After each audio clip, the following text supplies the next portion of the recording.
আলী হোসেন, একজন পালমোনোলজিস্ট।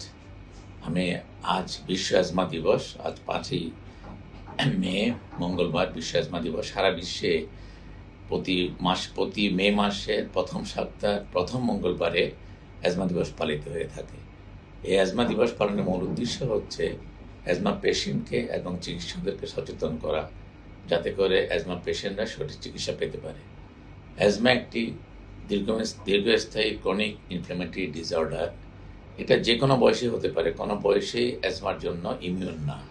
ছোট বাচ্চা থেকে শুরু করে বয়স্ক ব্যক্তি যে কেউ অ্যাজমায় আক্রান্ত হতে পারে।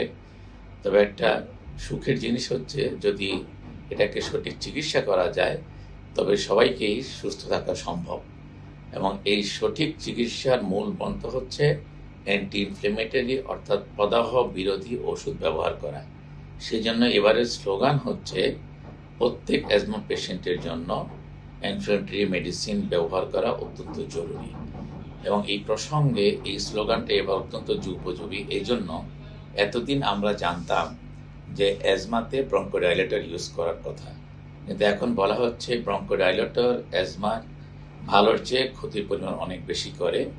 আর এই জন্য এখন বলা হয়ে থাকে একদম অ্যাজমা ডায়াগনোস হওয়ার প্রথম দিন থেকে অ্যান্টি ইনফ্লেমেটরি মেডিসিন ব্যবহার করা, যাতে করে অ্যাজমা পেশেন্টরা তাদের নর্মাল লাইফ লিড করতে পারে। আমি সবাইকে আহ্বান করব, প্রত্যেক চিকিৎসক, প্রত্যেক রোগী যাতে করে অ্যাজমা ব্রঙ্কোডাইলেটর ইউজ না করে অ্যান্টি মেডিকেশন ব্যবহার করে, তাতে করে অ্যাজমাটা সঠিক নিয়ন্ত্রণে থাকবে এবং একজন অ্যাজমা রোগী সুস্থ স্বাভাবিক জীবনযাপন করতে সহায়ক হবেন।